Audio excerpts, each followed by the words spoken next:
que é a passagem de Gênesis, capítulo de número 24, versículos de 1 a 9. Gênesis 24, versículos 1 a 9.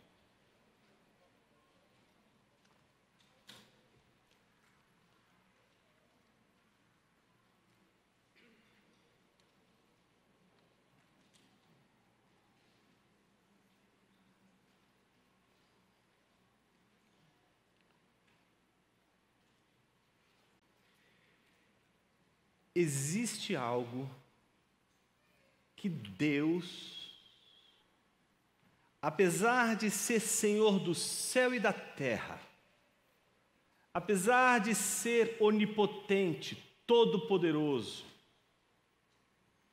apesar de ser soberano sobre tudo e sobre todos, não pode fazer.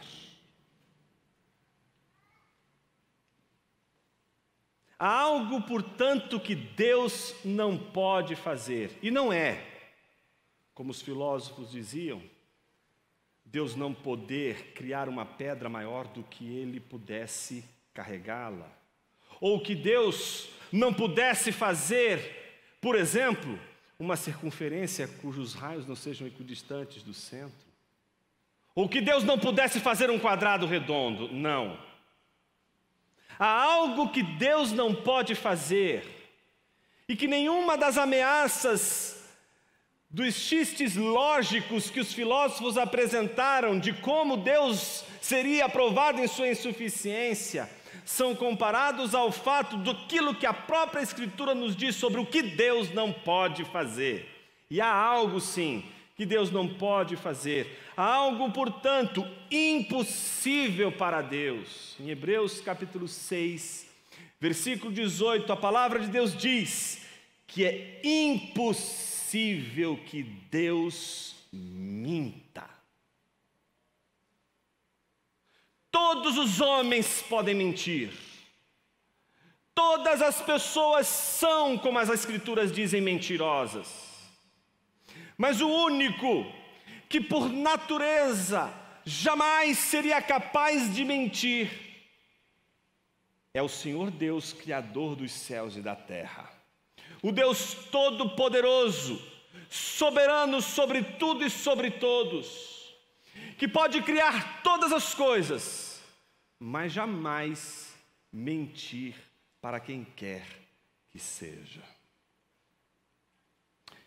É sobre isso que nós vamos falar nessa manhã, e para isso eu gostaria que você observasse comigo a leitura do texto bíblico.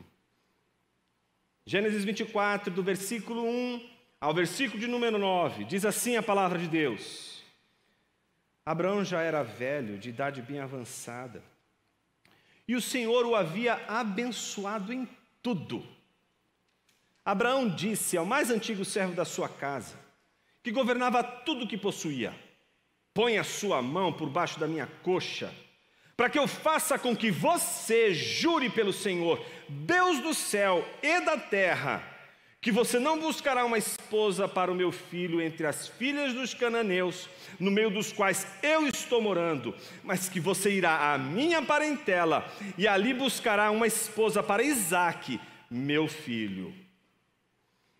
Então o servo disse: talvez a mulher não queira vir comigo para esta terra. Nesse caso, devo levar o seu filho à terra de onde o Senhor veio? Abraão respondeu: cuidado! Não faça o meu filho voltar para lá.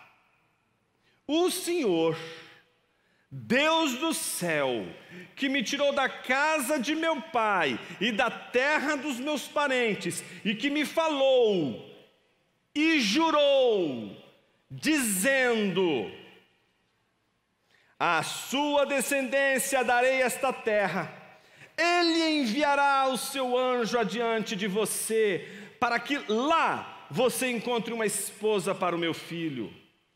Caso a mulher não queira vir, você ficará desobrigado do seu juramento. Entretanto, não leve o meu filho para lá. Com isso, O servo pôs a sua mão por baixo da coxa de Abraão, seu senhor, e jurou fazer segundo o resolvido. Oremos. Pai querido, fala conosco através de Tua palavra. Ilumina nossa mente para que a gente entenda a riqueza das Escrituras. E que a gente possa hoje aqui, na Sua palavra, encontrar tudo aquilo que a nossa alma precisa para manter-se firme no Senhor, confiante no Senhor, de que Tu és o único que podemos confiar com toda certeza. Assim oramos, em nome de Jesus, Teu Filho. Amém. A gente poderia abordar esse texto de diversas formas, de diversas maneiras. A gente poderia abordar esse texto a partir das mais intensas curiosidades que esse texto tem. Muitos aqui podem ter as curiosidades mais, eu diria assim, idiosincráticas. Por exemplo, há muita gente aqui que na leitura do texto pode estar querendo entender o que é enfiar essa mão na coxa de Abraão. E aí vai dizer, nossa, que interessante. Essa passagem ficou então interessante por causa do juramento de Abraão. Eu vou desconfiar de você, sim. Por outro lado, outras pessoas poderiam ter uma outra curiosidade para o texto. Dizem assim, esse texto está falando de casamento misto, está vendo? Eu falei para aquela menina lá da igreja, para ela não se envolver com aquele rapaz lá do mundo, aquele rapaz que é ímpio, porque ela vai se envolver com ele, tá vendo? Casamento misto é o que dá tudo errado. Eu poderia puxar desse texto todo um ensinamento sobre o que é o casamento misto. E o texto daria para a gente abertura para a gente explicar muita coisa sobre o casamento misto. Mas o texto também não está falando sobre o casamento misto. Nem a coxa de Abraão, nem o casamento misto é a coisa mais importante. Talvez a terceira coisa mais importante, o nome do servo. Não, como assim? A gente vai estudar um texto que a gente não sabe o nome. Você lê o livro da Bíblia sem saber o nome de quem escreveu o livro e está preocupado com o nome do servo? Até hoje não sabem quem é que escreveu o livro de Hebreus e você está preocupado com o nome do servo de Abraão. Talvez outras inúmeras curiosidades poderiam ser colocadas diante de nós como elementos que despertariam o nosso interesse para ler esse texto. Todas essas curiosidades que são realmente interessantíssimas, mas não chegam nem perto do tesouro e da riqueza que esse texto quer mostrar para mim e para você. Por isso eu quero convidar você a usar toda a curiosidade que você tem para descobrir todos os detalhezinhos desse texto, para tentar nesse texto encontrar não o que a sua curiosidade te leva a buscar, mas aquilo que Deus tem para te ofertar. E para isso eu queria analisar esse texto com vocês, de uma maneira em que a gente pudesse analisá-lo à luz de tudo o que a gente viu na semana passada. Vimos que o drama do final do ciclo de Abraão, o início do ciclo de Isaac, começa com a discussão sobre a terra. E a gente já sabe, principalmente nós que temos acompanhado essa série já faz um tempo, que o drama de Gênesis é o drama do povo e da terra. Deus prometeu um povo e Deus prometeu uma terra. E jurou para Abraão que daria a ele um povo e uma terra. E a discussão toda é sempre povo e terra, povo e terra. E terminamos a exposição da semana passada vendo como a terra foi resolvida com exatamente a questão que envolvia a compra do lugar onde Abraão iria enterrar sua esposa Sara. Ou seja, agora Abraão está numa terra que é dele sob juramento de Deus. Deus disse que aquela terra seria dele, mas agora essa terra não é dele. Essa terra é dos hititas, essa terra é dos cananeus. Ele vive entre eles, essa terra não pertence a ele. Mas nessa terra que por enquanto não pertence a ele, mas por juramento já pertence a ele, há um pedaço dela que ele comprou e que pertence a ele. É dele. E aquela terra faz com que ele seja o povo de Deus naquela terra, sem ser o povo daquela terra. Eles estão naquela terra, sem fazerem parte daquela terra, como povo daquela terra. Agora a discussão do segundo movimento desse texto que é central em toda essa passagem que nós estamos expondo, está novamente na questão da descendência do povo. Então vamos sair da questão da terra e agora retomar para a questão do povo. A questão do povo, da descendência é fundamental para essa passagem, para o entendimento dessa passagem. Resolvida a questão da terra, agora Abraão precisa resolver a questão de que ali tem um lugar que os próximos ficarão presentes, mas eu preciso garantir que eles não se casem com qualquer um que não seja daqueles que Deus ordenou que fossem. Então agora a preocupação de Abraão é com a descendência. E como a gente vai ver essa preocupação no texto? De uma maneira muito simples. O texto pode ser estruturado em duas partes. A primeira parte, o versículo 1, a segunda parte, os versículos 2 a 9. Cada uma dessas partes pode ser dividida em duas partes. Na primeira parte, por exemplo, dedicada à relação entre Deus e Abraão, nós vamos ver no versículo 1, tanto a relação, tanto aquilo que o escritor bíblico está apontando para Abraão, para designar o estado de Abraão, como por um lado, Deus. Então teríamos aí na primeira parte do texto, o autor chamando a atenção para a relação entre Deus e Abraão. Na segunda parte, o texto todo é a relação entre Abraão e o servo, e pode ser dividido em dois momentos. O primeiro momento dedicado ao servo de Abraão e o segundo momento dedicado ao juramento. Vamos destrinchar todas essas duas partes que eu acabei de apresentar para vocês, divididas cada uma delas em duas partes, passo a passo. Comecemos com a primeira parte, a relação entre Deus e Abraão, versículo 1. Se você prestou atenção no texto que nós acabamos de ler, você já sabe qual é a situação de Abraão. A Bíblia diz que ele é um velho, de idade avançada. Para o escritor, é necessário que o leitor perceba que ele está descrevendo um homem no fim de sua jornada. Ele já enterrou a sua mulher, ele está enterrando os seus, e ele sabe que ele é o próximo da lista, ele sabe que os últimos dias estão pela frente, ele sabe que ele não tem mais muita coisa a realizar, ele não tem muito mais tempo para realizar coisas grandiosas, mas ele precisa e sabe que tem ainda que realizar coisas importantes, ainda há algo que ele precisa fazer, mas ele já é velho, já passou a idade já está avançada. Por outro lado, ele poderia ser um velho de idade avançada, ressentido.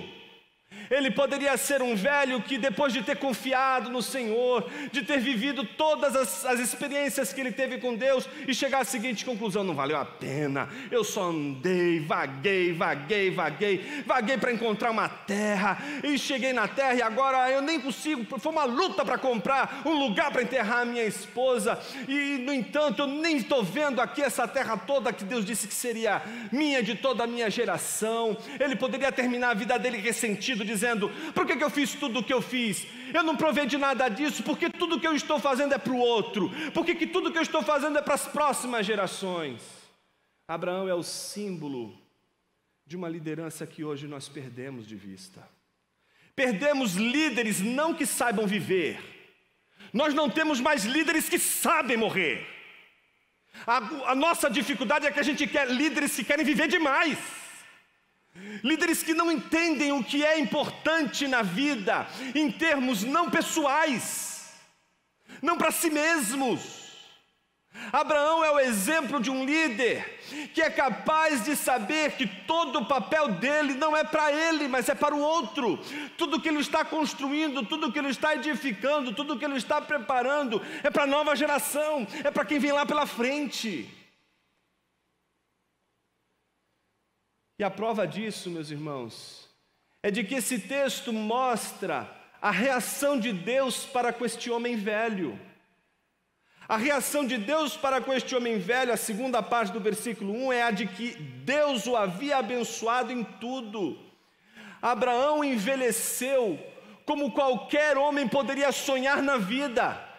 não realizando todas as promessas que Deus havia prometido a ele, não percebendo e vivendo debaixo delas, como algo concreto diante dos olhos dele, mas debaixo da bênção de Deus. Em tudo Abraão conseguia ver a mão de Deus, em tudo está a mão de Deus, e Abraão está ali provando não só de alguém que está passando o seu cajado para uma outra geração, que está passando todo o seu ofício para um outro oficial. Ali nós estamos diante de alguém que não só realiza a missão, mas está sob a bênção de Deus até o último instante de sua vida. Tenha a aprovação de Deus até o fim da vida. Portanto, a abertura do texto que nós lemos hoje nos oferece a imagem gloriosa de um homem que envelhece, que já está avançado em idade, mas que está repleto da bênção de Deus em tudo.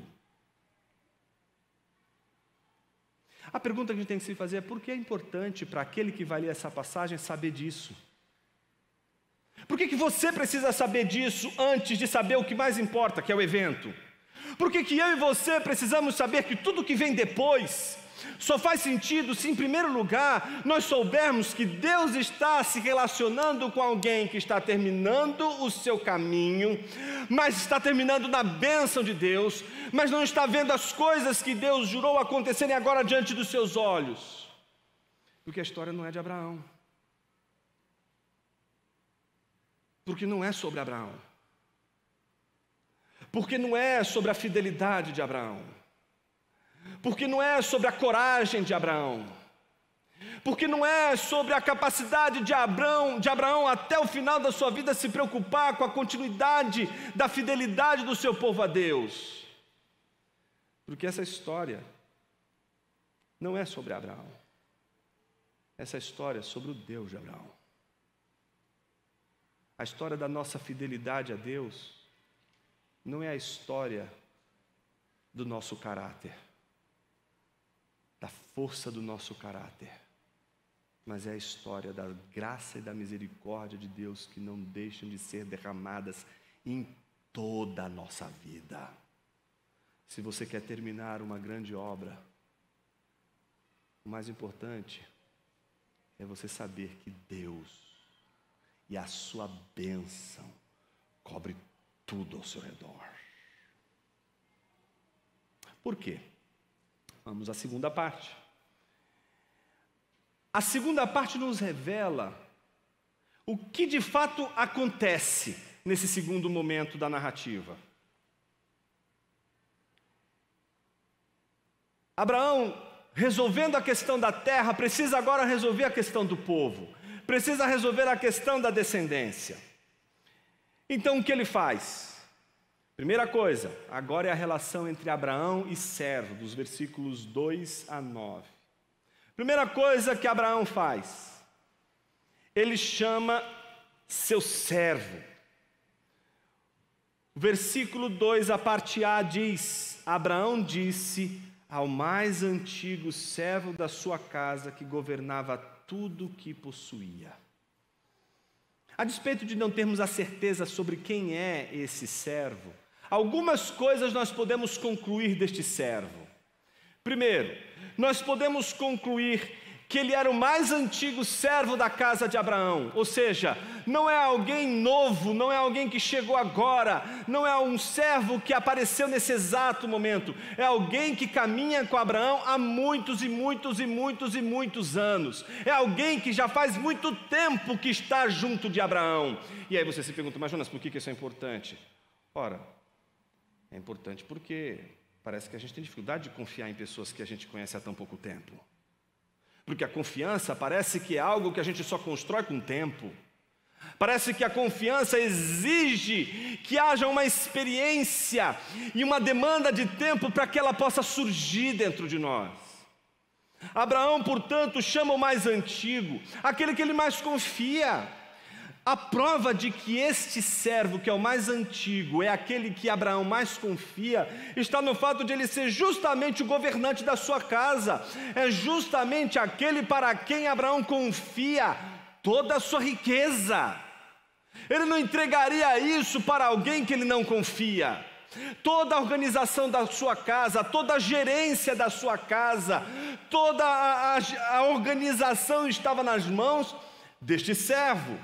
A terceira informação importante: os servos de Abraão, nessa ocasião, eles já compactuam do mesmo Deus de Abraão. Como a gente lê, por exemplo, em Gênesis capítulo 17, versículos 12 e 13, quando Deus ordena que Abraão circuncide não somente os seus filhos, mas todos aqueles que trabalham em sua casa. E é muito possível que este servo não só esteja ali entre aqueles servos que agora compactuam da aliança e estão debaixo da aliança de Deus, como também é bem possível, de acordo com a narrativa do capítulo 15, versículos 1 a 3, que este servo muito bem poderia ser ou o próprio Eliezer, ou alguém que tivesse a mesma confiabilidade que Eliezer. Quem é Eliezer? Segundo a narrativa de Gênesis capítulo 15, é aquele a quem Abraão lembra que poderia suscitar a descendência quando ele descobre, quando ele tem um problema diante dele, sua esposa que é estéril e não pode ter filhos. Deus já havia chamado Abraão para sair de sua terra, sair da sua família, sair da sua parentela. Esse é o movimento primeiro: sai dessa terra e vai para a terra que eu te mostrarei. Sai da sua parentela, e ele sai da casa de Terá, o seu pai, e vai para a terra que Deus lhe mostrou. Mas agora Deus também faz uma promessa e um juramento a Abraão, de que ele seria pai de uma numerosa nação, e faz uma aliança com Abraão. Essa aliança coloca toda a descendência de Abraão debaixo desse propósito divino. Abraão sabe que Deus vai fazer dele uma grande nação, e as expectativas de Abraão estão aonde? Naquilo que é mais confiável, os dados. Não é verdade? Você vai confiar nos dados. Não, é verdade, é possível ser pai de uma numerosa nação. Sou casado, tenho uma esposa, é possível. Mas quando os dados são não favoráveis, são desfavoráveis, a coisa complica. Porque agora, como Deus vai cumprir aquilo que Ele prometeu? Como Ele vai cumprir se a minha mulher é estéril? E outra, a história de Abraão com Deus é muito diferente da história dele com Eliezer. Ele conhece Eliezer, ele conhece a casa de Eliezer, ele sabe quem ele é da altíssima confiança. Mas e Deus, quem é? É uma voz que do nada aparece em Ur dos Caldeus e diz para ele: sai da tua terra, sai da tua parentela e vai para a terra que te mostrarei, de ti farei uma grande nação. E o que Abraão faz? Algo que a gente se pergunta: como alguém faz isso? Simplesmente levanta e vai. Há uma confiança em Abraão que faz ele sair da sua terra e ir para a terra que Deus mostrou. Mas diante do primeiro problema em que a questão da promessa de Deus é colocada em xeque, Abraão fica em dúvida, em questionamentos. Deus, sabendo disso, reforça o juramento a Abraão. Abraão está numa tenda, e para aquilo que Deus quer mostrar para Abraão, não tem jeito. Se ele continuar na tenda, ele não vai conseguir enxergar, porque ninguém vai conseguir enxergar as estrelas dos céus enquanto estiver dentro de uma tenda. Então Deus diz: Abraão, sai da tenda. Abraão sai da tenda, e agora ele pode ver o que antes ele não via. Às vezes a gente acha que Deus tirar a gente de um lugar para o outro é simplesmente uma questão aleatória. Não, Deus não está tirando Abraão de um lugar para o outro simplesmente para ele ocupar uma terra. Deus está tirando Abraão de uma terra e colocando ele em outra terra para que ele não veja mais o mundo como ele via antes. Ele tem que mudar o jeito de ele ver o mundo. Ele tem que observar o mundo de uma outra maneira. Então, quando ele sai da tenda, ele conta as estrelas dos céus e ele não consegue contar. E então Deus diz: assim será toda a sua descendência. Mas a minha mulher é estéril. Deus faz o juramento. Sara não consegue até então entender muito bem. Aí eles preparam, fazem um arranjo. Aí surge Agar. Agar é a maneira que o casal improvisou pela sua desconfiança na promessa de Deus para suscitar aquela descendência. Então vocês percebem o que está acontecendo? Abraão, ele no início da sua caminhada com Deus, ele foi posto à prova. Há uma prova de confiança em Deus. Há uma prova de que Deus vai cumprir o que ele prometeu. Não importa quais sejam os percalços, não importa quais sejam as dificuldades. Essa é uma palavra poderosa para mim e para você. Para nós que diante das dificuldades, diante das impossibilidades que se abrem diante da gente, a gente diz: Deus não vai honrar, Deus não vai chegar em tempo, Deus não vai fazer o que precisa ser feito, deixa eu fazer a minha parte. A gente usa até uma base extra bíblica para isso, né? Faça que eu te ajudarei. Não tem isso na Bíblia não, meu irmão. Não tem. O que a gente encontra é um casal desesperado, porque esse casal sabe a promessa de Deus, mas onde está o desespero? Como isso vai acontecer? Porque quando você olha, você não vê possibilidade, não tem como, porque estamos olhando de dentro da tenda. Não conseguimos enxergar todas as coisas, existem coisas que nos limitam, existem limites para a nossa visão, para que a gente enxergue as coisas. O Deus o tempo todo está ensinando Abraão a olhar de um jeito diferente, a não olhar como ele olha o mundo, mas a olhar pela confiança de Deus, pela palavra de Deus, pela promessa de Deus, pelo juramento de Deus e por quem Deus é. Me dirijo nessa manhã a você, meu irmão, a você, minha irmã, que vem todos os domingos aqui, desesperadamente, para ouvir uma palavra que faça você voltar a acreditar que Deus é todo-poderoso e vai ser providente em todos os sofrimentos que você tem vivido.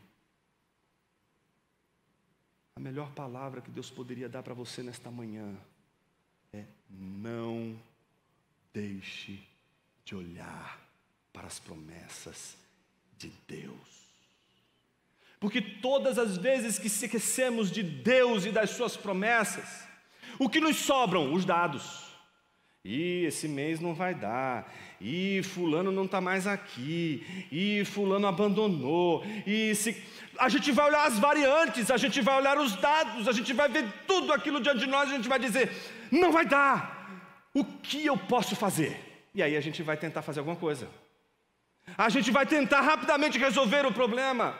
Então apareceu a situação, qual é a primeira coisa? Deixa eu resolver. Agora, como é que eu faço para resolver isso aqui? Como eu trabalho isso aqui para não perder de vista aquilo que eu preciso, porque é a promessa de Deus? Então a gente acaba enfiando os pés pelas mãos. E Abraão e Sara sofreram muito por não confiar em Deus.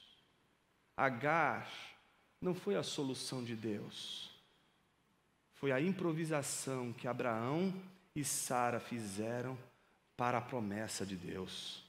Improvisar a promessa de Deus é uma mentira, é mentir, é você dizer, é como se você estivesse dizendo assim, né?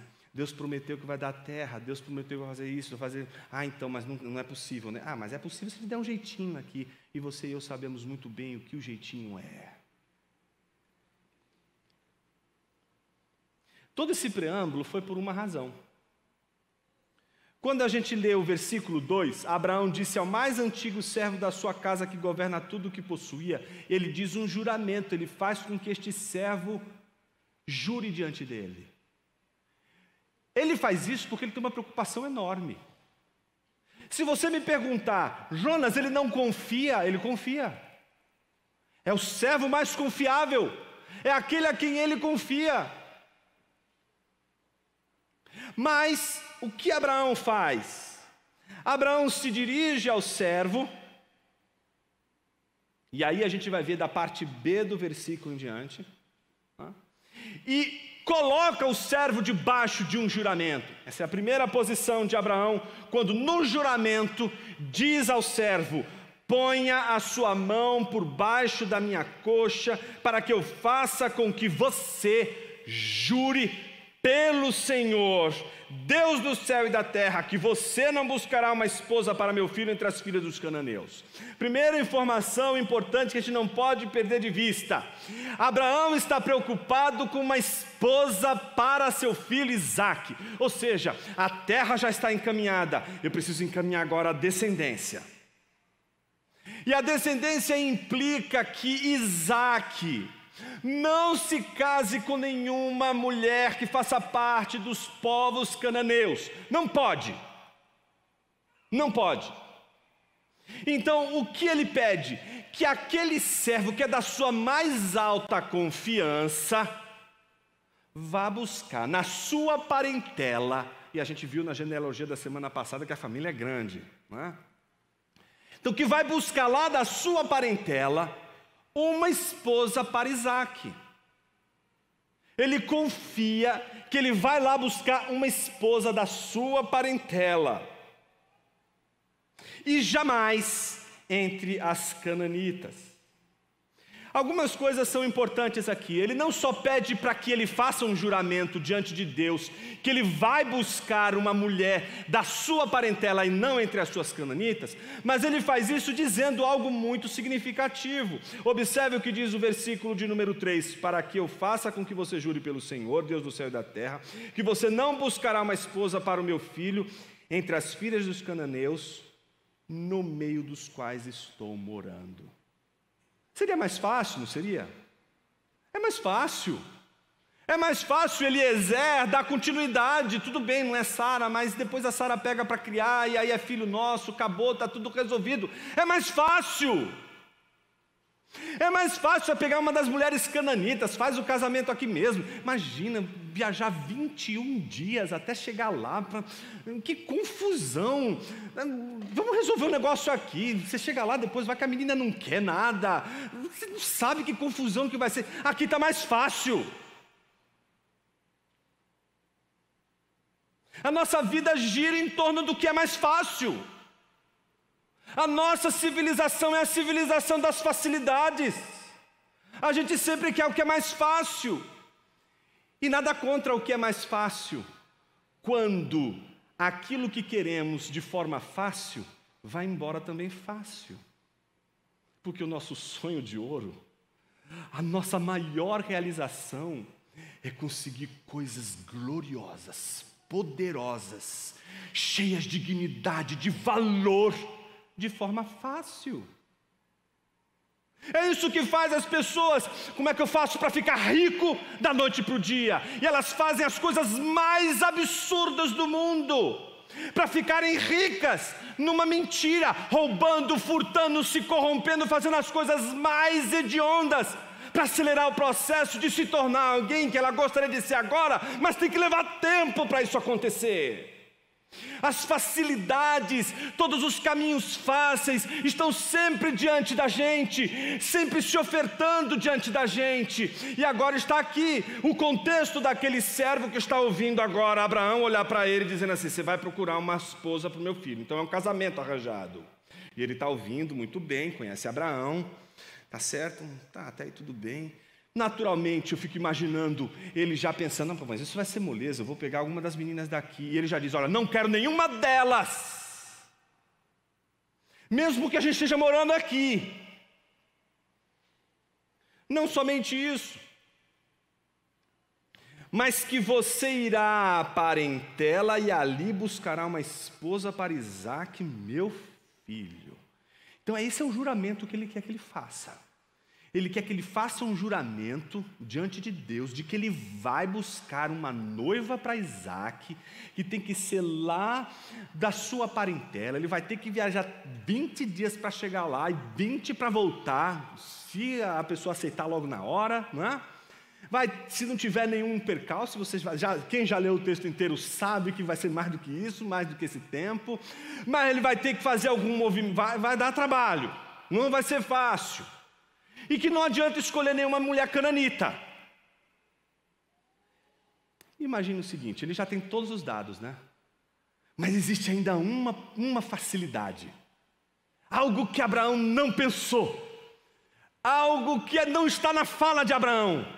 E que aparece ali naquele exato momento, quando o servo então apresenta a sua dúvida no versículo 5 a Abraão, dizendo: meu senhor, e se a mulher lá, quando eu procurar, achei e tal, beleza, está aqui, perfeita, é ela mesma, né?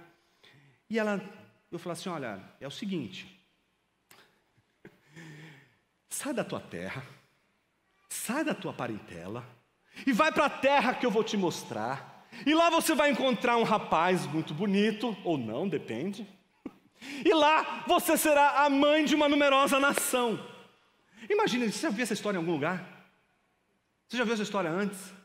Essa história está acontecendo, só que agora é um servo, não é Deus.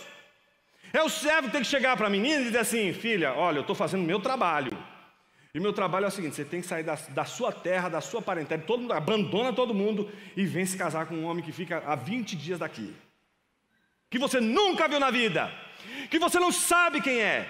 Que você é completamente, não sabe absolutamente nada dele. A não ser que ele faz parte da sua parentela e vive muito distante de você. Então ele pensa assim, né? Naquela hora ele olha assim, mas isso vai dar trabalho. Então imagina ele olhando para Abraão dizendo assim, mas meu senhor, suponhamos que diante de uma situação como essa, ela não tenha a mesma coragem que o senhor teve de sair de Ur dos Caldeus e vir para cá, ouvindo a voz do Senhor. E se ela não tivesse a mesma coragem? E se ela não tivesse a mesma vontade? E se ela disser não? Olha, talvez o Isaac é um partidão, né? Se eu levar ele, aí ela vai olhar, eles podem conversar, e aí quem sabe, né? A gente pode, ela conhecendo, ela vai ter tudo o que ela precisa, né? Ela vai ter o diagnóstico, ela vai ter uma certeza, ela vai ter algo agora mais concreto, que é o que a gente quer só quer fazer negócio, né, às vistas. Essa coisa sem saber o que vai acontecer, a gente está desesperado com isso, a gente morre desesperado disso. Então o que ele está dizendo, mas quem sabe se a gente mostrar, resolve tudo. Ele caiu na besteira de dizer para um homem que acabou de enterrar a mulher, que acabou de gastar uma grana enorme, com abuso dos hititas, para colocar ali um lugar para enterrar sua mulher, para dizer, daqui eu não saio, agora ninguém mais me tira dessa terra, essa terra é minha, para o sujeito mandar meu filho de novo para lá. De jeito nenhum. Na mesma hora, quando ele aparece com essa ideia, Abraão diz, cuidado. Eu fico imaginando o servo, e o que eu fiz? Cuidado. Eita, agora aconteceu alguma coisa aqui, o que aconteceu? Abraão vai dizer, não faça meu filho voltar para lá. Mas quando Isaac esteve lá, gente?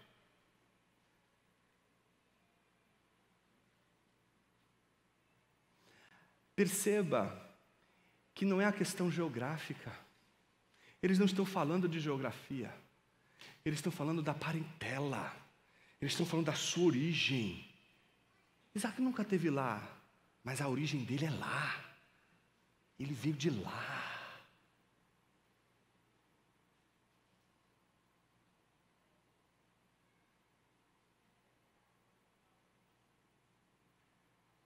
Quando Deus nos tira do império das trevas e nos traz para o império da luz, Ele nos tira do lugar de nossa origem. Estávamos lá, trevosos. E para lá Ele não vai deixar a gente voltar nunca mais. Salvação não se perde. A graça salvadora de Deus não volta ao lodo. Não te joga novamente nas trevas. Uma vez que Ele te arrancou das trevas para lá, você não volta mais. Você pode ter vindo de lá.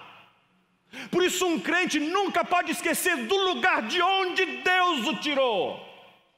E eu não estou falando da cidade, eu não estou falando do país, eu estou falando da sua origem como filho de Canaã, como filho de Cão, como filho daquele que é a semente da perversidade. É daquele lugar que Deus te tirou, é daquele lugar que Ele te removeu. E para lá Ele não vai deixar você voltar mais. Agora, Você está entre a semente daqueles que são povo de Deus. Abraão sabe disso também. E não tem negócio.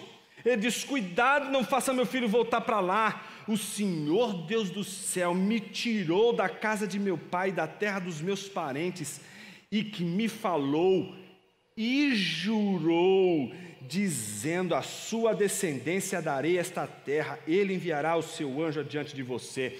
Meus irmãos, estamos diante de um homem que aprendeu a não improvisar a promessa de Deus. Abraão já sabia dessa história. Imagina quando aquele servo estava dizendo a Abraão o seguinte: mas olha, tem um outro caminho. Ele estava olhando e dizendo: meu Deus, parece que eu estou vendo a Sara, ela voltou da terra para vir agora me infernizar, e agora a Sara vai voltar de novo. Imagine que toda aquela situação de outrora, que um dia diz: olha, Deus prometeu, mas tem aqui, tem Eliezer, não, mas olha, tem Agar que vai resolver. Não tem saída, é simplesmente fazer o que Deus está mandando e ponto final. Abraão sabe disso. Abraão dessa vez ele não titubeia. Abraão dessa vez ele não vacila. Nesse exato momento em que ele ouve que há uma possibilidade de poder trazer uma pessoa que não queria para dentro de si, levando o seu filho para lá, ele diz: não faça isso. Abraão sabe que não é a bênção de Deus a qualquer custo. Não se toma a bênção de Deus a qualquer custo. Não se toma da mão de Deus aquilo que Ele nos deu, meus irmãos. Se Ele já nos deu, a gente não precisa arrancar das mãos dEle. A gente não precisa criar universos para provocar. Eu já vi até campanha, eu lembro de uma igreja que estava passando em frente, estava lá, Quarta dos Milagres. Na Quarta dos Milagres, dizia assim: venha provocar a Deus. Eu falei: eita, vem provocar a Deus. Tem que ter coragem para provocar o Senhor, eu tenho que ter muita coragem. Abraão não quer provocar o Senhor. Ele sabe que um dia ele fez isso, que ele quis antecipar, que ele quis se colocar, ele quis fazer.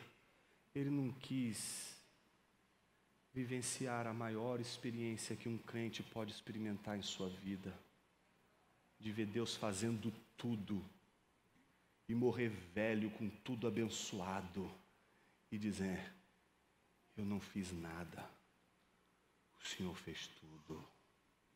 Você pode dizer isso hoje? Olha para os seus bens, suas conquistas, seu sucesso, as coisas que você fez e deram certo. Olhe para tudo isso.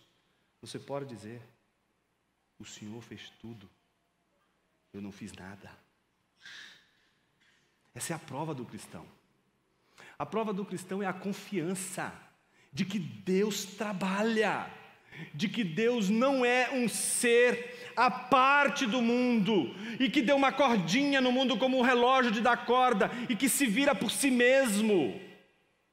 Não, o nosso Deus entra na própria história, que Ele mesmo está conduzindo. Ele é o escritor, Ele é o ator, Ele é o palco, Ele também é todas as personagens que estão ali, na medida em que Ele mesmo coordena todas as coisas para a sua glória.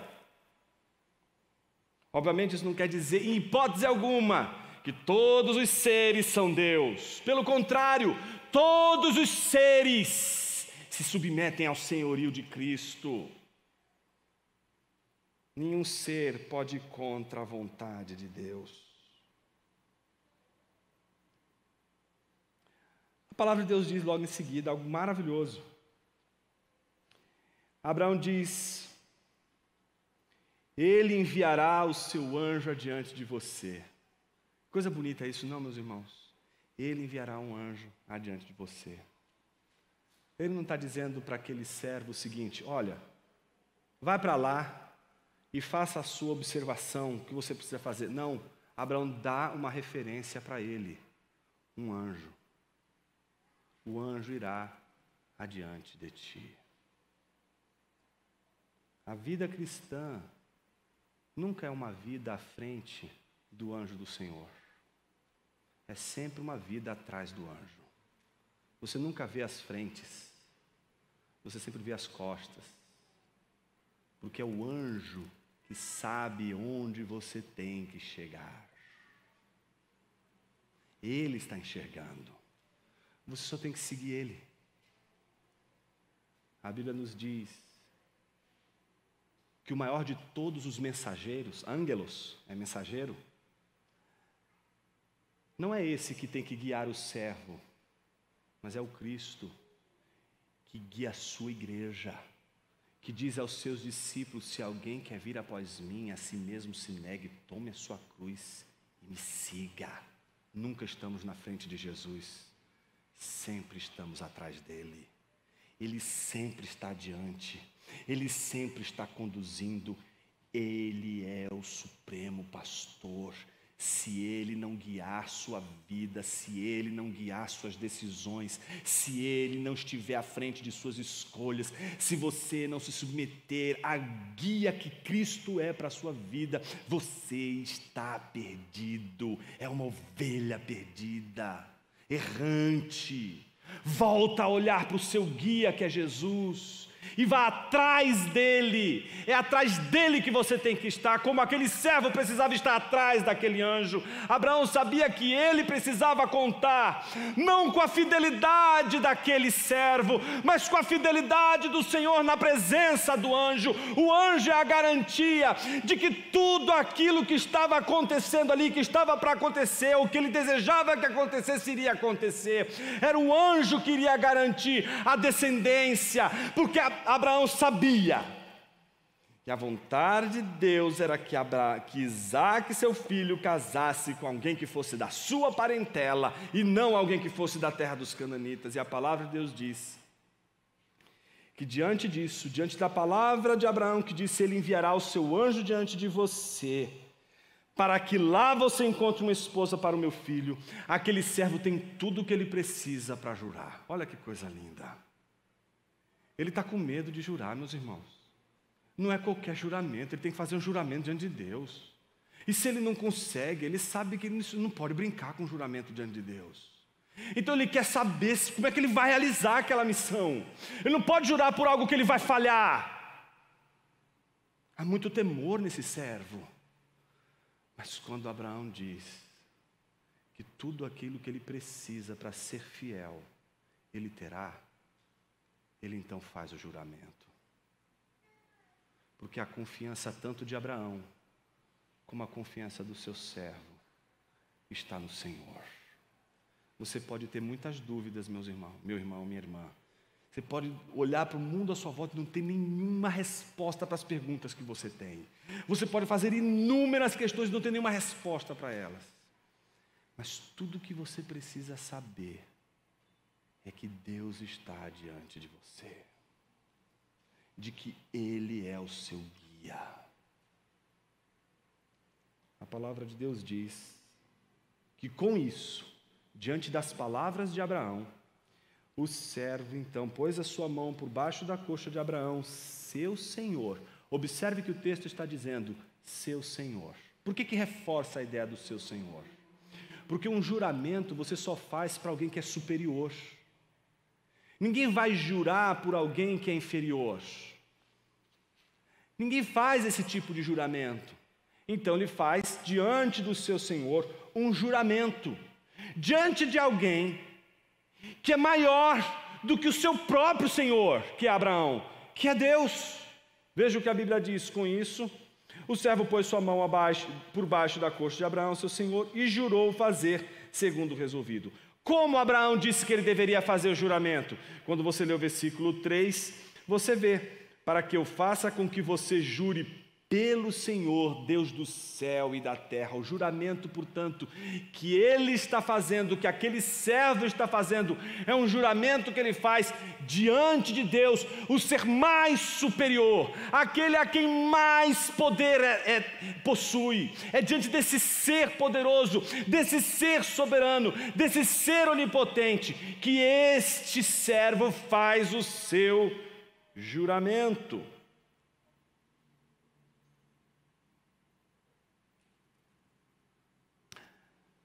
Você deve estar se perguntando: Jonas, o que isso significa? Eu não vou fazer o que eu fiz semana passada. Porque há muito significado nisso. E se você prestou atenção desde o início desse sermão, você sabe que esse sermão começou com uma pergunta crucial. Deus é confiável? Sim. E por que Ele é confiável? Porque é impossível que Deus minta. Vocês lembram qual foi a passagem que eu mencionei? Que diz que é impossível que Deus minta? Hebreus capítulo 6, versículo 18, certo? Eu queria encerrar o nosso sermão lendo Hebreus capítulo 6, os versículos anteriores, os versículos 13 a 17.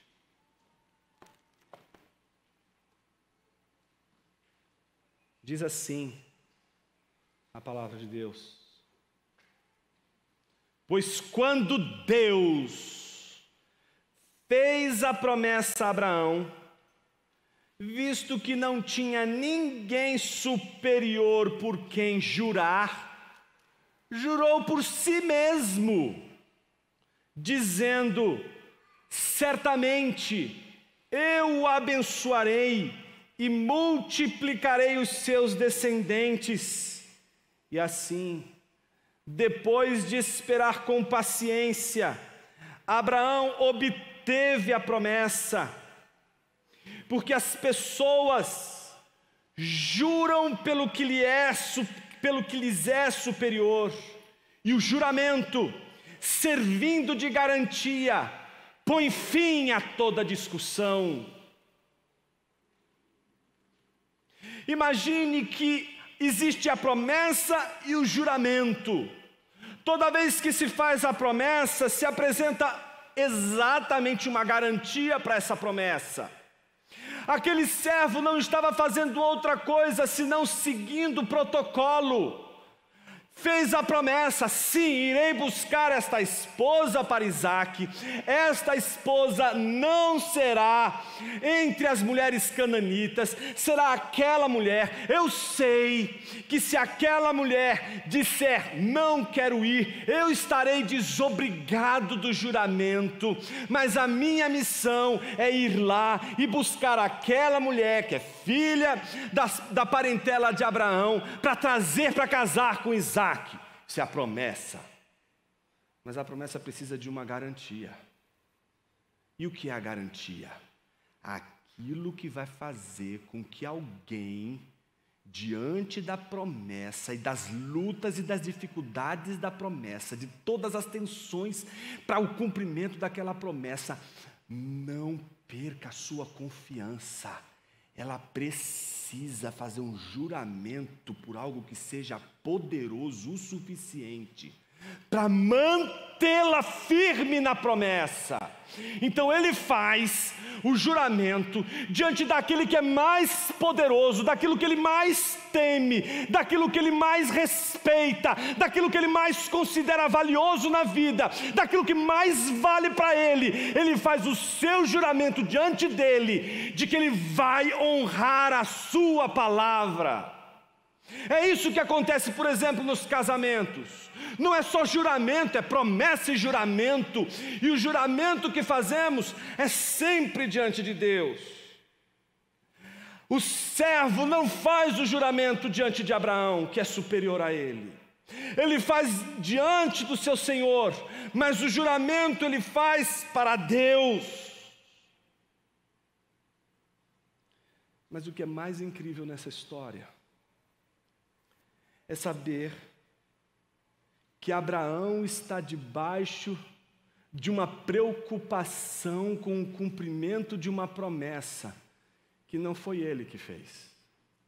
Não foi ele que disse para seus filhos: eu farei de vocês uma grande nação, papai vai dar para vocês isso, isso, isso e aquilo, e eu empenho a minha honra diante de Deus, eu vou realizar isso. Não estamos diante de um Abraão que desejou uma terra, que desejou um povo. Não, quem deseja a terra, quem deseja o povo não é Abraão. Quem deseja a terra, quem deseja o povo é Deus. Deus te deseja. Deus deseja o seu povo. É Deus que quer sua igreja, é Deus que deseja a sua igreja, e é Deus que prepara um lugar para a sua igreja. Por isso Deus faz uma promessa, e uma promessa de nos fazer seu povo. Mas Ele não faz só uma promessa, como qualquer um que faz uma promessa, Ele também faz um juramento. Mas a palavra de Deus diz que Ele não conseguiu encontrar ninguém mais confiável do que Ele, ninguém mais confiável do que Ele mesmo. Então o próprio Deus jura por si mesmo aquilo que Ele mais confia, que fará cumprir a sua promessa a Abraão. Então imagine a confiança de Abraão onde está. Não está na sua fidelidade, não está na palavra que ele empenha, mas na palavra que o próprio Deus empenhou diante do próprio Deus.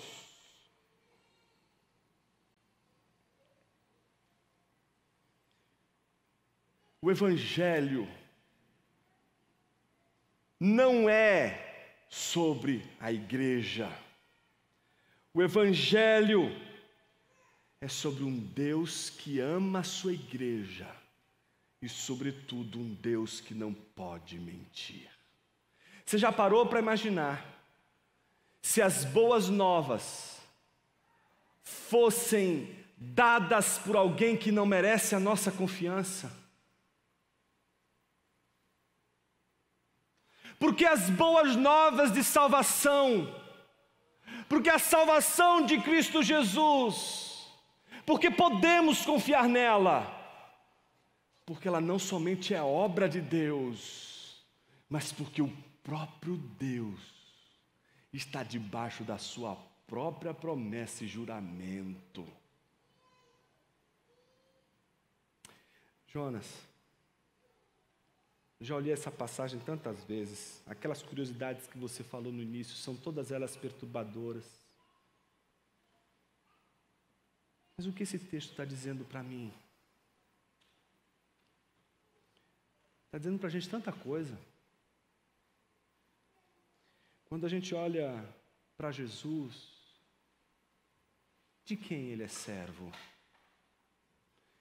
O servo de Deus. E o que Jesus fez? Será que tudo o que Jesus fez na cruz não foi outra coisa senão buscar, não é qualquer uma noiva, não é qualquer uma, mas é exatamente aquela que Deus quer.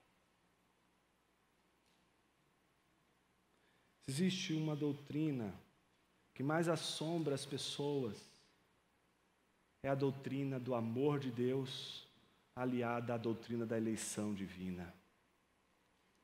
Não são poucos, mas são muitos os que não conseguem entender por que Deus escolhe. Quais as razões de Deus? A gente sempre está numa tenda.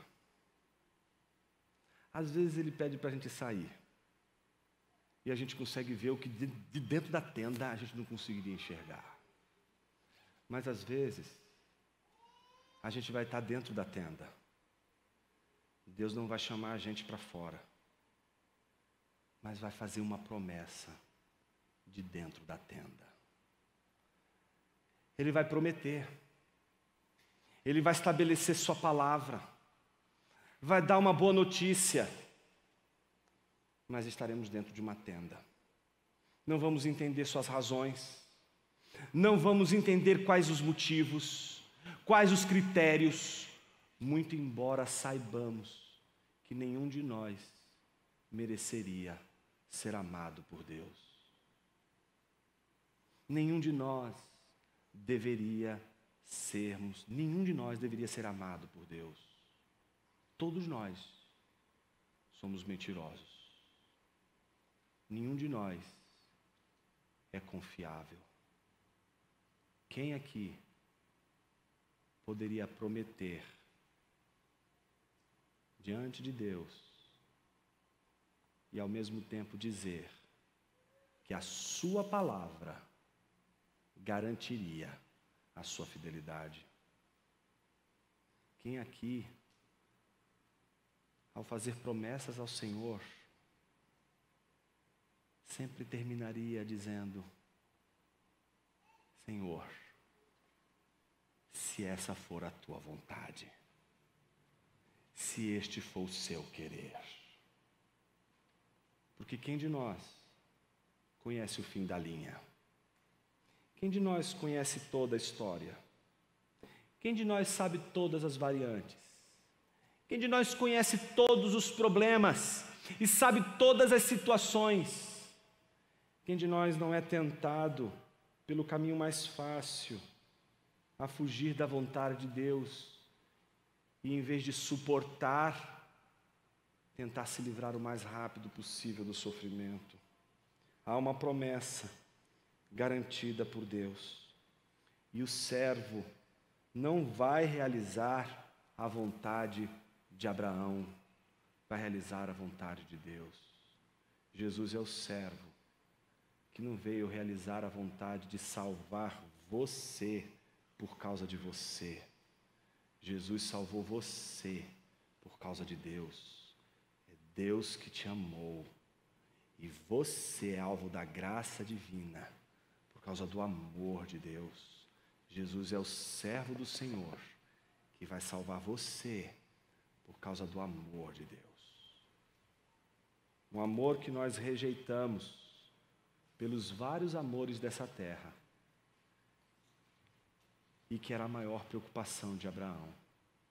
Porque Abraão não queria que Isaque casasse com as cananitas. Porque o maior medo de Abraão era que Isaque trocasse o único e verdadeiro Deus pelos deuses cananeus, pelas riquezas, pelos outros benefícios que parecem ser tão atrativos para os cananitas, mas que para aquele que serve a Deus é poeira. Minha pergunta para você nesta manhã é: você pode dizer que confia no Senhor e na sua promessa? Você pode dizer hoje: Senhor, eu confio em Ti, porque Tu não és nem homem para que minta, nem filho do homem para que se arrependa. Posso confiar em Ti, porque Tu és é impossível que Tu mintas. Será que podemos orar hoje a Deus dizendo: Senhor, eu creio no poder do Evangelho, porque ele não foi uma mensagem dita por um pastor ou por homem qualquer, mas é uma mensagem dita pelo próprio Deus. Eu queria que você curvasse a sua